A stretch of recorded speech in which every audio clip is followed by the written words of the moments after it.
musical family. Today I am here to discuss about Hindustani classical music. देखिए इसमें ढेर सारे राग होते हैं नहीं, और हर राग का अपना मूड होता है, अपनी फीलिंग्स होती है. लेकिन इतने सारे मिश्रित राग, इतने तरह तरीके के राग हम कैसे मेमोराइज़ कर सकते हैं? मेमोराइज़ नहीं कर सकते. बस थाटों के बारे में जानकारी रखनी है. कितने कितने राग बने हैं उनको हम थोड़ा जज कर सकेंगे. You know, they are the creator. वो जो 10 थाट है ना, they are the creator of other ragas है.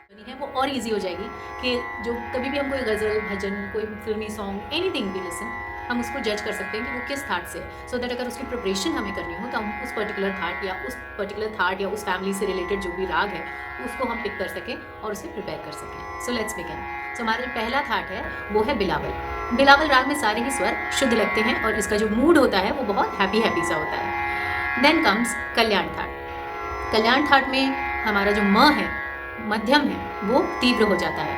उसमें तीव्र म लगने के कारण उसका मूड एंग्शियस और इम्पेशेंट सा होता है, जैसे कि बिल्कुल धैर्य ना हो. और फिर हम आते हैं खमाज थाट पे.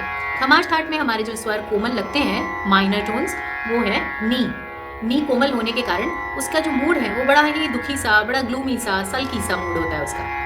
देन वी कम टू काफ़ी थाट. काफ़ी थाट में भी हमारा जो निषाद है, जो नी है, और गंधार जो ग है, वो कोमल है, माइनर टोन में है, जिस वजह से इसका भी मूड इमोशनल और सीरियस टाइप का रहता है.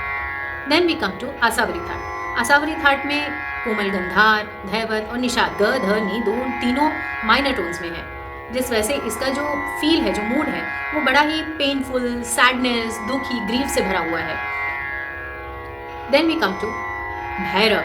भैरव में रे और ग ये दोनों कोमल है, जिस वजह से इसका जो मूड है ना वो बड़ा ही डिवोशनल सा है. आपको कभी भी मेडिटेशन करना हो, कोई डिवोशनल भजन सुनना हो, तो उसमें आप भैरव राग को अगर इंक्लूड करते हैं, भैरव थाट को इंक्लूड करते हैं, तो आपको मेडिटेशन करने में या कोई कोई भजन या कोई डिवोशनल सॉन्ग बनाने में, कंपोज करने में बहुत ही आनंद आएगा. देन वी कम टू मारवा.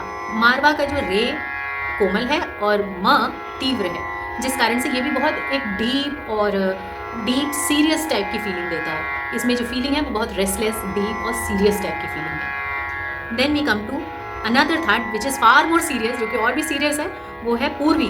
पूर्वी के जो रे, ध, ये दोनों कोमल हैं और म तीव्र है, जिस कारण से ये भी बहुत रेस्टलेस, डीप और सीरियस किस्म की थाट है. फिर हम आते हैं तोड़ी पर. तोड़ी थाट में रे, ग और ध कोमल है और म तीव्र है, जिस वजह से इसका भी मूड ना थोड़ा सीरियस, थोड़ा डीप और इंट्रोस्पेक्टिव टाइप का है, जैसे कोई इंट्रोस्पेक्शन हो रही है. देन हमारी लास्ट थाट जो है वो है भैरवी. भैरवी का रे, ग, ध, नी सब कोमल है, सब माइनर में है, और इसका भी जो भाव है वो है डिवोशन और सरेंडर. जब आपको मेडिटेशन करना हो, डिवोशनली ईश्वर को याद करना हो, आपके यूनिवर्स को, आपके हायर पावर को याद करना हो, सरेंडर करना हो, तब आप भैरवी सुनिए. भैरवी में आप कोई भी इंस्ट्रूमेंट सुन लीजिए, कोई भी भजन सुन लीजिए, या आपको कंपोज करना हो तो इस थाट पे आप कर सकते हैं. तो ये रही कुछ छोटी सी इन्फॉर्मेशन 10 थाटों के बारे में. और हाँ, आपको पता है इन सब थाटों में किसी न किसी में कोई ना कोई रस रहता ही है. जैसे फॉर एग्जांपल मैं एक छोटी सी इन्फॉर्मेशन देते हुए जा रही हूँ कि जैसे हमारी एक light classical vocal singing type है, जो कि है ठुमरी, है ना.